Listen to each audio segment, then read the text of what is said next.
नाहीच. हे जे मोठमोठे महाराज आणतात कीर्तनाला आपण, आणि ते जे कीर्तन आपण ऐकतो ते कीर्तन नाहीये, तो निरोप आहे, ती दवंडी आहे. वास्तविक पाहता इथं नामासन कीर्तन साधन पै सोपे आणि जडचिर पापे धर्मांतराची ते कीर्तन. आता सांगा तुम्ही, आता ती जी दवंडी आहे ती ऐकून कार्यान्वित करायची आहे का नुसतं कीर्तन ऐकायला जायचंय? आता हे युट्यूबचं युग आहे, ही एवढी मोठी कीर्तन एवढी मोठी, ज्याला हा फॉर्म्युला भेटलेला आपला, तूच ब्रह्म आहे, तूच आत्मा आहे, हा फॉर्म्युला ज्याला भेटलेला आहे त्याला लगेच भात्या कळतं कोणता महाराज किती पाण्यात आहे. त्यांना काही वेळ ऐकू सुद्धा वाटत नाही त्यांचं.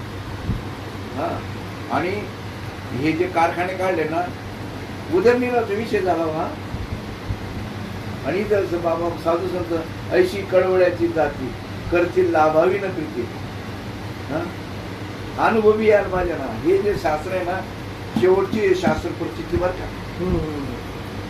जो शास्त्र वाचतो त्याला कळेल माझ्या गुरुने काय सांगितलेलं आहे. कारण की गुरु प्रचिती आणि आत्मप्रचिती. सांगा तुम्ही, हा रुमाल आहे आणि तो जर धुवायचा असेल, साबण घेतला तुम्ही साबण घेतला आणि साबण घेतल्यानंतर तुम्ही गढूळ पाण्यात जर धुवायला गेले तर निघेल का?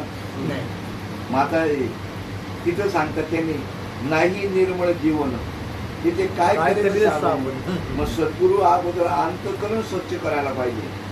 अगोदर सद्गुरू काय करतो? अंतःकरण स्वच्छ करतो. तुमचं तर झोपे कुटुंबाचं मी असं म्हणतो, तुम्ही अगोदर सत्वगुणी होते, अगोदर सत्वगुणाची वृत्ती झालेली होती तुमची. आता एक तुमचं तुम्हाला कळलं नसेल, सत्वगुणाची वृत्ती अगोदर कर्म उपासनेने सत्वगुणाची वृत्ती झाली होती. आणि हे तुमचं बी नाही, तुमचे वडिलोपार्जित ते काय असेल, वडिलोपार्जित काहीतरी असेल, आणि त्या पुण्याने तुम्हाला हा मार्ग भेटलेला आहे. वास्तविक पाहता बारकाईने विचार करा, चित्त शुद्ध झालेलंच होतं. चित्त शुद्ध. सांगा तुम्ही, पोळ्या करायच्या असतील, भाकरी करायच्या असतील, अगोदर ते पीठ मळावं लागतं. काही पेरणी करायची असेल ती जमीन सुद्धा अगोदर काय करावं लागते? मशागत करावं लागते, मशागत. तसं नाही निर्मळ जीवन होते ते काय करेल साबण? मग आता सांगा, चित्त शुद्ध नाही, ज्ञानाचा बळीमार चालू आहे, जिकडे तिकडे ज्ञानाचा बळीमार चालू आहे, पण तिथं ते ज्ञान जात नाही ना.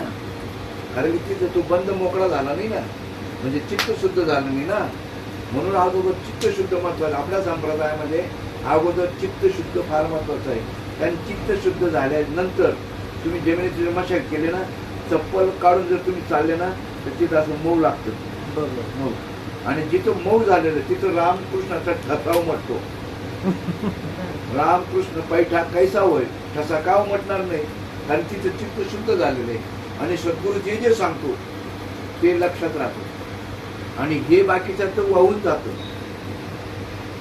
जरी किती पंडित असतील, किती ज्ञान सांगत असतील, पण ते ज्ञान वाहून जातं. म्हणून हा ग्रंथ समजून घ्यायचा असेल तर या ठिकाणी प्रयत्नवाद आणि दैववाद या अगोदर आपल्याला समजायला पाहिजे. प्रयत्नवाद श्रेष्ठ, दैववाद श्रेष्ठ. तर आपण ओघावाने सहज सांगतो प्रयत्नवाद श्रेष्ठ.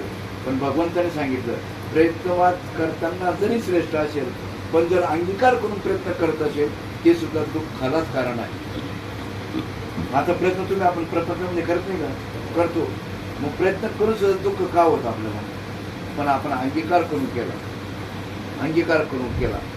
तुम्ही गडी लावलेला आहे किंवा तुमच्या कंपनीमध्ये जे काही वर्कर असतील त्यांना त्यांच्या पगाराशी घेणे आहे का तुमच्या नफ्या तोट्याशी घेणं आहे? त्यांना पगाराशी घेणे. तुमचा नफा होण्याचं तोटा, त्याचा अंगीकार केला नाही त्यांनी. पण तुम्ही अंगीकार करून घेतो ना, आपण अंगीकार करतो. आणि अर्जुनात तेच सांगितलंय, तू प्रयत्न कर. ते मी प्रयत्न करतो ना, काम करता म्हणजे प्रयत्नच करतात. पण त्यांचा प्रयत्न त्यांच्या पगारापुरता आहे. तुम्ही बी आपण प्रयत्नच करतो ना, पण आपला नफा तोट्याकडे संबंध आहे आपला. हा, पण इथं भगवंताने सांगितलं, अर्जुना प्रयत्न कर, पण यश आणि अपयश याच्याबद्दल तो म्हणतो ना, देवा आता माझं तर पटत नाही, आता तू सांगतोय म्हणून मी युद्ध करतो, पण यश येईल का अपयश येईल तेवढं मी ते सांगू शकत नाही. आता देव जर सांगू शकत नाही तर अमित शहा सारखे गुरु तुम्हाला सांगतील का माळ घात म्हणजे तुमचं कल्याण होईल? कशाला कल्याण आणि डोंबोली दाखवता? हा हा मग बघा तुम्ही तो कोणता महाराज, नाशिक कडचा कोणता तरी महाराज, हा चांगले चांगले लोक फसले हो. म्हणून महाराजांच्या नादी लागू नका. महाराज ज्याच्या नादी लागलेला आहे त्याच्या नादी लागला. जरी त्याला सिद्ध्या प्राप्त झाल्या असतील, काही झाल्या असतील, ते सिद्ध्या कशामुळे प्राप्त झाल्या? भगवंतामुळे. आमच्याकडे एक जण रात्री आलता, बरोबर त्याने तो विषय मांडला. त्या अडथळे रिद्धी सिद्धी निद्धी अवघी उपाधी. हो, आपला माणूस जर समजा त्याचं जर समजा हे करायला लागला ना तर वेगवेगळे अनुभव येतात. पण ते सद्गुरूपुढे मांडायला पाहिजे.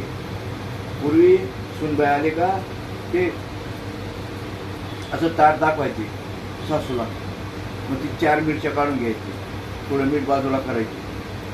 आता काय तो प्रश्न राहिलाच नाही. सासू दाखवायचे पुरवणी. जर भाजी करायची असेल ना मसाला ते ताट दाखवायचे सासूला सुनबाई, मग ती मिरच्या काढायची, अमुक करायची.